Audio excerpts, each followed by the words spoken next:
Damien Carême, comment réagissez-vous à ces propos tenus lors de la réunion des ministres de l'Intérieur des 27 hier? Je ne réagis pas très bien parce que le communiqué qui est sorti et le contenu de la réunion met beaucoup l'accent sur la sécurité et l'aide qui pourrait être apportée à des pays qui ne sont vraiment pas des démocraties, le Pakistan, l'Iran. Voilà, est-ce que c'est des pays qu'on va payer pour garder ces personnes-là? D'abord, il faut remettre les choses dans leur contexte. On sait que quand il y a des migrations d'un pays sur l'autre, et c'est l'Office international des migrations qui donne ces chiffres, près de 90% des populations qui quittent le pays restent dans les pays limitrophes. Donc voilà, ça va être une réalité comme ça, mais il y en a d'autres qui arriveront sur le continent européen et on doit pouvoir les accueillir autrement qu'on a accueilli les Syriens qui sont arrivés en 2015. Et cela, malheureusement, les ministres de l'Intérieur n'en ont pas parlé hier. On a juste parlé de rendre infranchissables les frontières européennes, ce qui est un leurre. On le voit depuis des années. Voilà, c'est la question que je voulais vous poser aussi. Est-ce que vous avez l'impression justement que l'Europe a appris de la crise syrienne? Non, c'était une crise de l'accueil sur notre continent. On n'a pas appris ça, on n'a pas organisé de corridor humanitaire à la sortie de l'Afghanistan.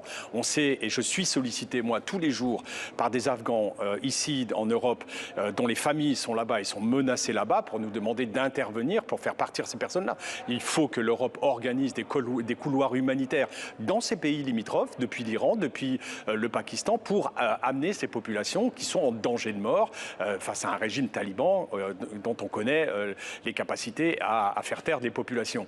Donc c'est ça que j'attendais et c'est ça que nous aurions dû faire en Syrie au moment où il y a eu ce conflit en 2015. On n'a rien appris de ce conflit. On continue à vouloir se barricader comme on l'a fait depuis la Syrie avec cet accord odieux qu'il y a eu avec la Turquie pour que la Turquie garde. Et on sait comment Erdogan aujourd'hui joue avec cette position où si on le menace trop, il menace lui de libérer entre guillemets tous ces réfugiés qu'il bloque en Turquie.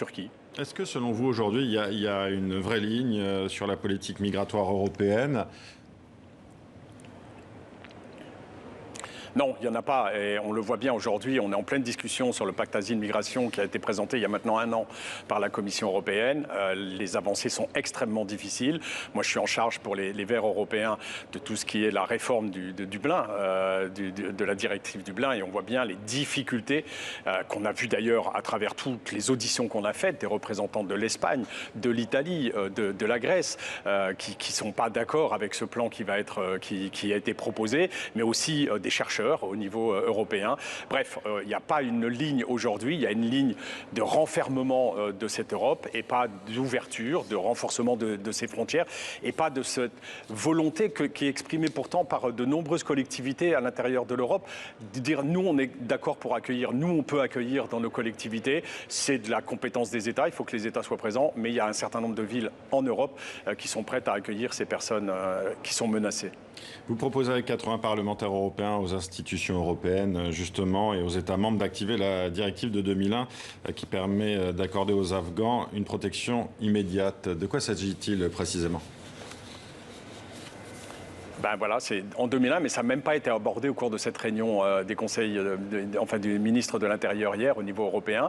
C'est une directive qui a été adoptée par l'Europe en 2001 et qui permet, en cas de crise, comme on connaît celle de l'Afghanistan, de mettre en place, sans attendre l'unanimité de l'ensemble du Conseil, de pouvoir accueillir les personnes qui sont en danger immédiat. Et donc, on pourrait très bien activer, c'est ce qu'on demande effectivement avec de nombreux députés européens, l'activation de cette directive. Et cette activation, elle doit être décidé par le Conseil.